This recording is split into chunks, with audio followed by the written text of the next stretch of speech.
Fala pessoal, tudo bem? Dirceu Rezende aqui no nosso terceiro vídeo de demonstração do PowerCLR. Então nesse vídeo aqui a ideia é falar um pouquinho sobre o Web Requests e o Web Download, que nada mais é do que você conseguir baixar um arquivo, né, a partir de uma URL e salvar no seu disco, local. Essa URL pode inclusive ter usuário e senha, né, para você poder baixar. A gente consegue passar isso como parâmetro para fazer o download corretamente. E também requisições web, HTTP. Podem ser APIs, RESTful, Web Service. São suportados os métodos GET, POST, PUT, DELETE. O que a API suportar a gente consegue replicar aqui, né, no PowerCLR. Então você consegue, por exemplo, carregar o conteúdo de uma página HTML, fazer um web scraping disso e retornar como uma tabela do SQL Server mesmo. Ou mesmo você fazer interações com APIs REST, acessar, fazer um GET, retornar dado, fazer um POST, enviar dados para um web service que você pode, por exemplo, alterar um produto, incluir um cliente utilizando essas requisições POST, né, com web service, ou fazer uma requisição POST para você poder fazer um GET depois. Enfim, são N possibilidades que a gente pode trabalhar, né, com essas interações entre o banco de dados e serviços web externos. E logo depois da vinheta eu vou mostrar a vocês como que isso funciona na prática.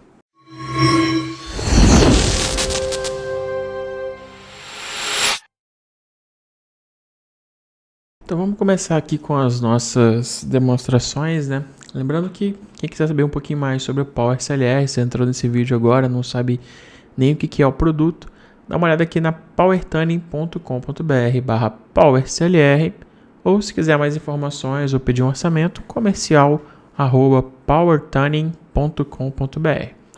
Então vamos lá, vamos falar um pouquinho sobre a Web Requests, né, que é basicamente essas requisições HTTP que a gente faz com serviços e websites terceiros. A primeira procedure que eu vou mostrar a vocês como é que a gente utiliza é a STP Web Download.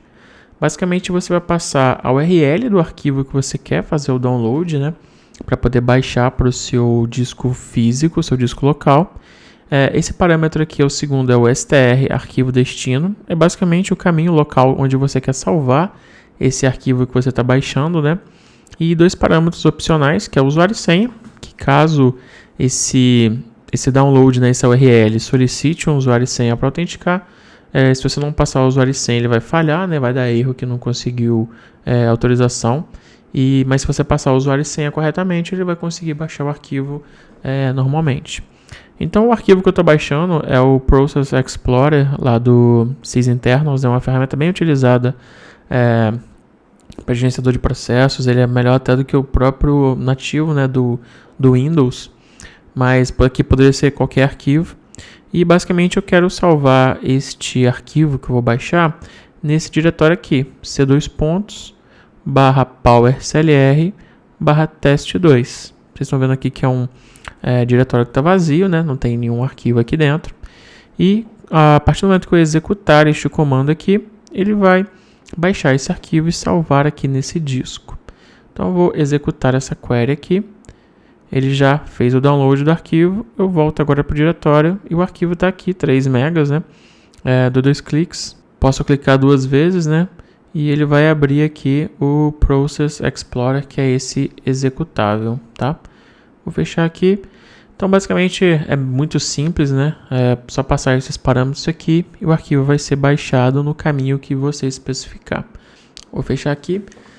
E agora vai ser a segunda parte, né? Que a gente vai simplesmente recuperar uma página HTML, né? Que no caso aqui é a home do Google. Estou utilizando o método GET. Vou passar aqui o mouse só para a gente poder ver quais são os parâmetros.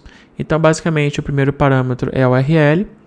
O segundo é o método, que aqui eu estou utilizando o método GET.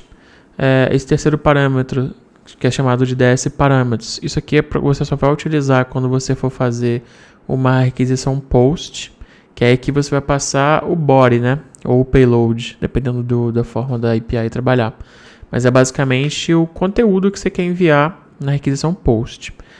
Você tem o Content Type, aqui eu estou passando text/HTML, forçando, né, para utilizar a codificação TF8.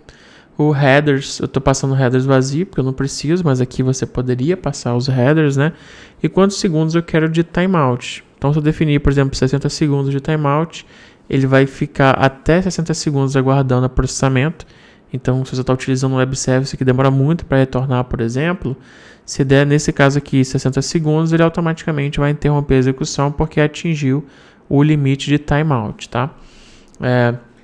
Somente a critérios de documentação, a gente tem basicamente 3 funções aqui para trabalhar com Web Request. As 3 têm praticamente os mesmos parâmetros e o mesmo retorno. A única diferença entre elas é a forma de implementação, como é que eu codifiquei isso para funcionar. Então, se eu for olhar aqui no PowerSLR, basicamente a gente tem a Web Request C#, que tem esses parâmetros aqui. Eu tenho a Web Request PowerShell, que tem basicamente os mesmos parâmetros, só tem alguns a menos. E tem a Web Request CURL, que tem esses parâmetros aqui também. O que diferencia as 3? Essa aqui foi construída utilizando o C#, então ela utiliza somente métodos nativos, né, da biblioteca do PowerSLR. Essa daqui ela utiliza o PowerShell, então basicamente ele monta um comando PowerShell e manda executar pelo sistema operacional. E essa daqui ele utiliza o binário, né, do CURL para poder estar executando esse comando e capturando o retorno. Então, geralmente eu utilizo a C#, né, que ela é a mais nativa possível, a mais rápida possível. Dependendo como esse processo é executado dentro do SQL Server, pode ser que tenha alguma limitação do processo do SQL Server, que não vai ter, por exemplo, talvez uma permissão para fazer uma requisição externa, tem algum bloqueio de file ou alguma coisa assim. Então, nesse contexto, a PowerShell e a CURL, por serem processos externos ao SQL Server, pode ter esse tipo de acesso, né, para poder executar isso. Então, a PowerShell é basicamente um script PowerShell que é executado e funciona normalmente.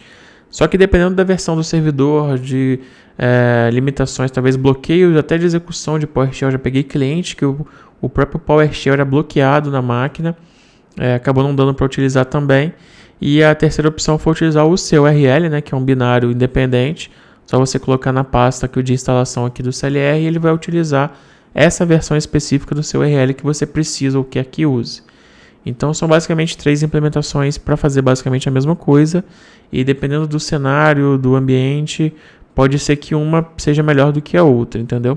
Mas qualquer uma das 3 vai atender muito bem e são praticamente os mesmos parâmetros entre uma e outra, que a gente provavelmente vai utilizar mais a PowerShell e a C#, tá?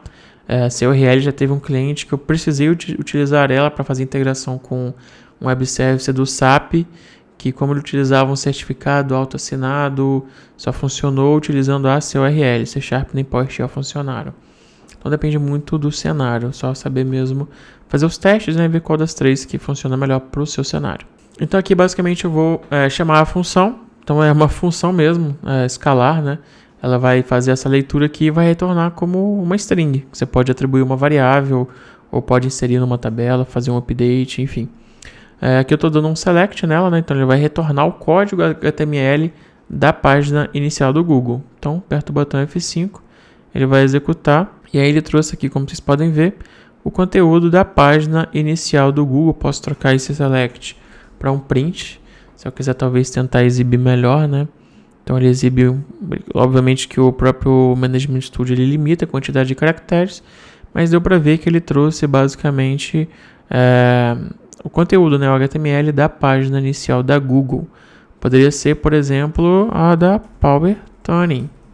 Deixa eu tirar aqui o www, posso executar aqui e ele vai trazer o código HTML aqui do site da Power Tuning, beleza?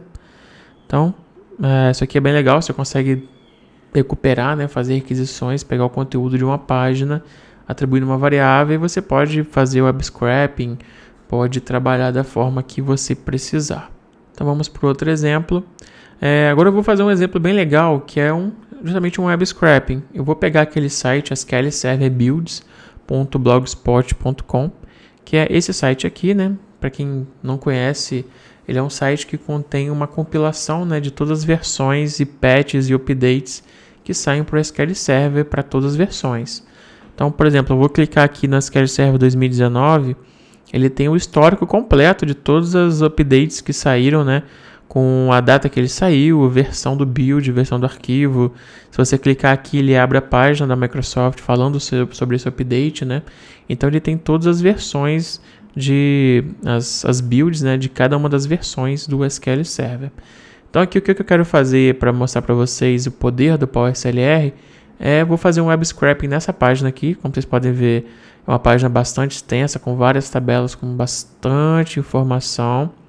E eu quero pegar essa tabelinha aqui, né, das builds do SQL Server 2019 e disponibilizar isso como uma tabela mesmo do SQL Server. Então, como é que eu faço isso? Basicamente, eu vou fazer um web scraping, né? Essa aqui é a URL que eu vou direto para a página do SQL Server 2019, né? Mas eu nem estou utilizando isso. Eu estou abrindo mesmo a página inicial aqui do blog e estou procurando por essa string aqui, Microsoft SQL Server 2019 Builds, que é basicamente esse texto aqui, tá? Então, eu estou fazendo isso daqui. Eu vou fazer a leitura da página. Então eu preciso, para eu poder pegar só essa parte aqui, eu vou localizar onde que está isso aqui no HTML da página e vou tentar procurar a próxima tabela, na verdade o próximo texto, né, que é esse cara aqui. E aí eu vou pegar o fim da tabela e vou capturar somente essa parte aqui do conteúdo da página, no HTML da página. Então eu vou utilizar a char index para fazer isso, para poder localizar, né? Acho o build, acho o fim da tabela a partir dessa posição aqui, que vai ser basicamente uma posição inicial.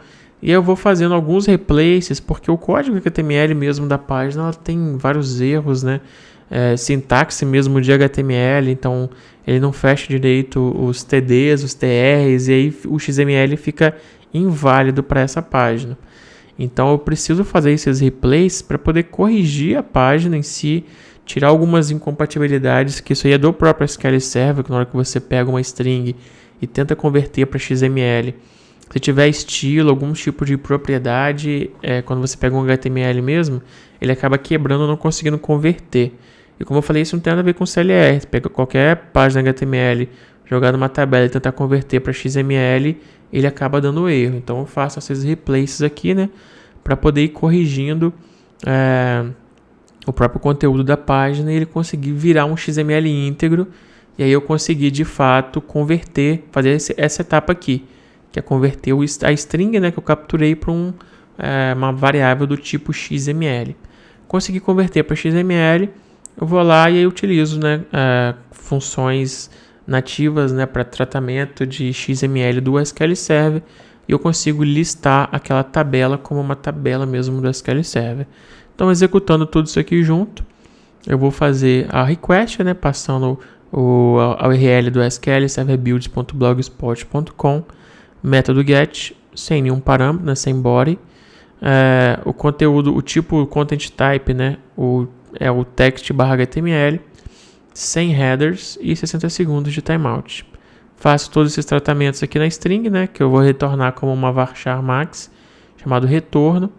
Em cima dessa variável que eu faço, eu tento achar, né, a posição inicial e final e o conteúdo mesmo da tabela da página, faço os replaces e trato o meu XML e exibo como uma tabela.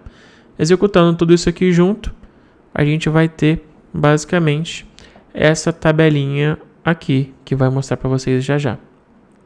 Pronto, a tabela está aqui. Então, se a gente for comparar com o que está aqui na página, né, a última versão do build é essa aqui, que saiu dia 13/4, né, de 2023. Então, esse aqui, 13/4 de 2023, que é o Cumulative Update 20, que é basicamente esse daqui. Essa URL, quando você passa o mouse aqui, quebra essa página aqui, né? Opa, deixa eu pegar pela URL aqui. Final 4276 é basicamente essa URL aqui. 4276. Aqui tem a descrição, tem o código do KB, tem a versão do build, né? Que é 15.043.12, igual a que está aqui. 15.043.12. Então vocês podem ver que ele recuperou totalmente. Inclusive os Community Technology Preview, né, que é o CTP, começou aqui no 2.0 aqui na página. Basicamente igual a que está aqui. Então eu fiz um web scraping, transformei essa tabela aqui do HTML que está na página para essa tabela aqui do SQL Server, beleza? Então aqui eu vou mostrar a diferença entre a Web Request C# e a Web Request PowerShell. Vocês estão vendo que eu estou utilizando basicamente os mesmos parâmetros, né? Porque são variáveis. Então a C# o que ela tem de diferente? URL, método, parâmetro, tem o encoding, que é basicamente com a codificação, ele força já direto no cabeçalho. Aqui na PowerShell e na URL você pode utilizar essa chamada de encode manualmente, né, nos headers. Aqui já está explícito no próprio chamada da função. A mesma coisa para o accept, ele já tem o accept aqui no próprio parâmetro, em vez de utilizar o cabeçalho. E essa FL Autentica Proxy, isso aqui é muito útil para casos em que a rede está configurada de forma que para você conseguir fazer qualquer requisição, você tem que ter um usuário e senha de rede para autenticar no proxy. São cenários bem específicos, eu só precisei utilizar uma vez, mas se precisar, a função C# já tem esse recurso, né, para você estar trabalhando. Então vocês vão ver que basicamente vai ser o mesmo retorno, né, os dois selects. Um eu estou utilizando a função C#, o outro eu estou utilizando a função PowerShell. Então aqui basicamente os dois retornaram, né, a mesma coisa. Mesmo conteúdo, e funcionou muito bem, tanto o C# quanto o PowerShell. Como vocês viram aqui, basicamente são os mesmos parâmetros. A função C# só tem alguns parâmetros adicionais, né, que é o encoding, accept e o FL Autentica Proxy. Mas basicamente o restante é a mesma coisa, exatamente igual, retorno, a chamada, tudo igualzinho. O outro exemplo agora, eu vou recuperar informações de um endereço pelo CEP. Então eu tenho essa página aqui, né, que é o web service do via CEP. Você pode passar um CEP aqui aleatório e ele retorna o logradouro, né, a descrição, o complemento, né. A partir de um CEP ele retorna o logradouro, o complemento, o bairro, cidade, estado, código do IBGE, DDD e mais algumas outras informações. Então eu vou fazer essa requisição aqui e vou retornar esse JSON, né, para o SQL Server, fazer o passe desse JSON e transformar isso para uma tabela. Então, inicialmente, eu só vou retornar para mostrar a vocês como é que funciona. Estou utilizando a função C# aqui, a URL aqui do ViaCep, método get, parâmetros que é o body vazio, o encoding, o TF8, o accept, test.html, content type, text.html, autentica proxy 0, né, que não precisa utilizar proxy, o cabeçalho vazio, que são os headers, e a quantidade de timeout 60 segundos. Então, eu vou executar isso daqui. Ele vai me retornar isso daqui, o JSON, como uma string, né? Então aqui ele retorna como uma string e eu quero agora fazer o parse desse JSON utilizando as próprias funções nativas do SQL Server. A partir da versão 2016 você tem acesso a utilizar essas funções de OpenJSON. Se tiver versões anteriores, tem que utilizar as funções, né, do CLR, do PowerCLR, que permitem você converter JSON para XML, e aí a partir do 2008 você já consegue tratar XML nativamente pelo SQL Server. Então eu vou executar aqui, ele vai trazer como uma string igual antes, mas agora ele já trouxe como uma tabela mesmo, né, do SQL Server, como linhas e colunas, esse dado já feito o parse. Então basicamente funcionou legal, já consigo trabalhar com isso. Se eu quiser facilitar ainda mais, eu posso criar uma função tabular que eu passe o CEP como parâmetro e ele retorne já a tabela pronta para mim, né? Aqui internamente eu vou fazer a chamada da função CLR, passando o parâmetro do CEP, ele vai fazer o parse do JSON para mim e já vai retornar como uma tabela. Então, vou criar basicamente essa função aqui chamada FNC, retorna dados CEP, passando o CEP como parâmetro, returns tabela do tipo table, aqui são os campos, né, dessa tabela que eu estou criando. Aqui é a URL que eu vou chamar, agora eu estou passando o CEP como parâmetro, né? E dou um replace, se você passar o tracinho, ele vai simplesmente ignorar o tracinho e vai transformar para string vazia. Os outros parâmetros são iguaizinhos ao que eu tinha mostrado anteriormente. Ele guarda o retorno numa variável varchar max, chamando a web request C#, passando os parâmetros. E ele faz o mesmo passo que eu mostrei antes, ele faz aqui, só que inserindo nessa tabela variável, né, nessa variável do tipo tabela, que ela será retornada pela função. Então eu vou criar essa função aqui, fiz a criação, e aí eu já chamo a função agora, passando o CEP como parâmetro. e aí ele já me retorna a tabela. Então ficou muito fácil, né? Eu basicamente passo o CEP como parâmetro e ele já me retorna a tabela. Se eu tiver, por exemplo, uma tabela que tenha vários CEPs, como é que eu trabalho com isso? Eu simplesmente posso criar essa tabelinha aqui, insiro a minha relação de CEPs, né? Imagino que eu tenho uma tabela de CEPs no meu sistema e eu quero enriquecer meus dados trazendo as informações desses CEPs aqui. Então, basicamente, eu tenho essa tabelinha temporária aqui, que são alguns shoppings do Brasil aí que eu peguei na internet, os CEPs deles, né? E aí, basicamente, eu vou rodar um select asterisco for igual eu fiz aqui. Agora eu faço um cross apply, passando a função que a gente criou, retorna dados CEP, e eu passo o CEP, né, a coluna CEP dessa tabela aqui, como parâmetro. E quando eu faço isso, o que acontece? Basicamente eu tenho essas duas colunas aqui da tabela original, e aqui são as colunas que foram retornadas da consulta, né, da requisição do web service. Então quando eu faço isso, ele já foi lá na web, consultou, fez aquela requisição web, né, para cada um dos CEPs da minha tabela e já retornou, fez o parse de todos os dados e já retornou para mim isso aqui como uma tabela do SQL Server. Olha como é que é fácil e rápido. Eu aperto aqui, ele dura, vamos lá, 1 segundo para fazer essas 7 requisições, fazer o parse e trazer para mim. Então eu posso fazer da mesma forma que eu fiz o cross apply, posso fazer um insert já inserindo o dado enriquecido, posso fazer um update utilizando essa função. E isso que eu fiz agora para o CEP, você pode fazer para qualquer API, para N finalidades dentro do seu processo de dados, né? Então é bem bacana esse recurso, né? E eu tenho certeza que vocês devem estar doidos para utilizar no ambiente de vocês.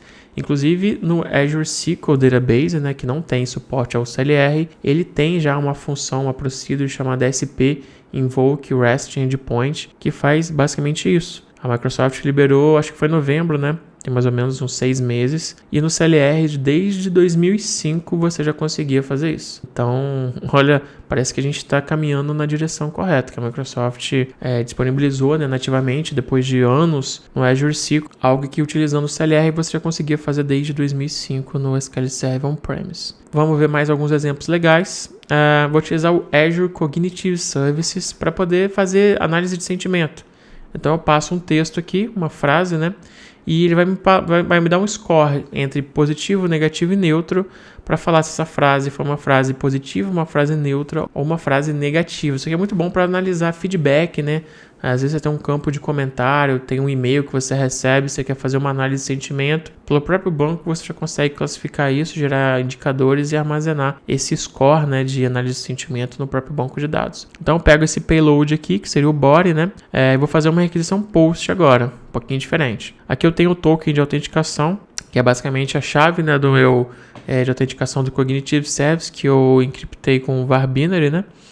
Aqui é o URL, dirceu-cognitive-service.cognitiveservice.azure.com, e aqui é o método que eu estou utilizando, né, que é o analytics, text/analytics sentiment option mine igual a true, que é a URL, né, do análise de sentimentos da Azure. O método é um post, o content type é application/json, e nos headers, no cabeçalho, eu vou passar isso daqui, né, que é fixo, que é a chave de autenticação lá do meu web service. Detalhe aqui um detalhe aqui, 2 pontos repetido, né? 2 pontos, 2 pontos. Isso aqui é a forma de você passar isso para o Power CLR, né? Para poder não acontecer de ter algum campo, alguma coisa que tenha 2 pontos como separador. Eu coloquei 2 vezes os 2 pontos, só para não acontecer de ter esse conflito, né, com alguma API que precise utilizar 2 pontos para alguma coisa. Então, toda vez que você for utilizar os headers, né, você vai separar a chave e o valor utilizando esses 2 pontos 2 vezes. E para utilizar headers diferentes, você utiliza o pipe aqui. Então, aqui eu estou passando essa chave e esse valor como cabeçalho, e essa chave aqui de content type e esse valor aqui também, beleza? Relembrando, separar a chave e valor, 2 pontos 2 vezes, separar chaves diferentes, ou seja, itens diferentes, né, linhas diferentes do cabeçalho, você separa com o pipe, beleza? Só para ficar claro. Então, basicamente, aqui eu vou montar o meu cabeçalho, né? A minha requisição são esses parâmetros aqui. E aí eu chamo a web request. Aqui, nesse caso, eu estou utilizando a PowerShell. Então, eu pego aqui o body, né? Que é o payload. Executo aqui. Ele vai executar, fazer a requisição e já trouxe aqui para mim como uma string. Ele me falou aqui que essa frase, eu amei a demonstração do Power CLR. Ele tem uma avaliação positiva de 1, né? 100%. neutra 0 e negativa 0, tá? A gente também pode fazer esse parse desse JSON que ele é retornado, né? Que é basicamente esse comando aqui. Eu executo de novo e agora ele vai dar, além da string que eu mandei dar esse select aqui, o segundo select fazendo o parse, ele já retorna esses dados de forma mais visual, né? Vou mudar um pouquinho a frase, vou colocar que eu não gostei muito dessa demonstração do PowerSLR. Vou executar de novo, só para vocês verem a diferença. Claro que é mentira, que a demonstração ficou muito boa, né? Tô brincando. E a gente vê que ele deu 0.99, né? 99% negativo, 0.01 neutro e 0.01 positivo. Somando tudo aqui dá mais do que 100%, dando 101%. É algum erro de arredondamento da própria API do Cognitive Service, tá? Então, dependendo do texto aqui, ele vai fazer uma análise, né? Vai falar se essa frase está positiva, negativa ou neutra. Claro que existem, não é 100%, mas eu acho que dá uma excelente direcionada no que está muito ruim e o que está muito bom. E aí você pode tratar, né? Se estiver muito ruim, já manda direto para um atendimento de ouvidoria, para um atendimento mais rápido, né? Com respostas mais rápidas e de acordo com os processos da sua empresa. E por último aqui, último exemplo, né?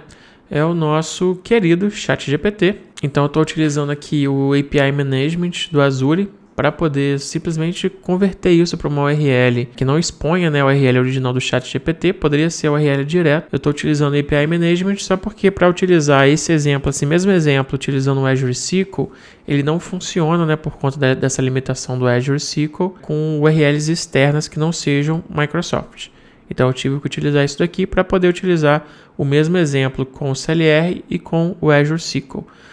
Como o CLR não tem essa limitação da URL ter que ser uma URL Microsoft, ele conecta em qualquer URL. Então aqui tem a minha chave, né, que você consegue gerar por essa URL aqui, tá minha chave criptografada como var binary aqui. Aqui eu estou utilizando o headers para poder passar o authorization, né, que é o authorization bearer, que é a forma que você autentica nessa API do ChatGPT. Payload aqui, que é o meu body, basicamente eu estou utilizando o modelo do DaVinci 003 e o que eu quero que ele faça é escreva um poema sobre PHP, por exemplo.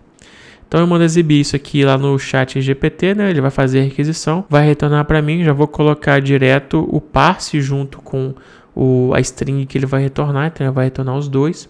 Eu coloco para executar aqui, ele provavelmente vai demorar um pouco, porque a própria API do ChatGPT demora um pouco, né, para poder responder, ele precisa calcular isso e processar, mas já está retornando os dados, tanto a string quanto o parse do JSON retornado. Então aqui ele retornou, aqui traz a string inteira com tudo que ele retornou, e aqui ele já fez o parse, né, já retornou para mim o poema aqui que eu pedi para ele fazer sobre PHP. Vamos mudar um pouquinho agora a frase. Me fale sobre o SQL CLR. Vamos pedir para ele descrever um pouquinho.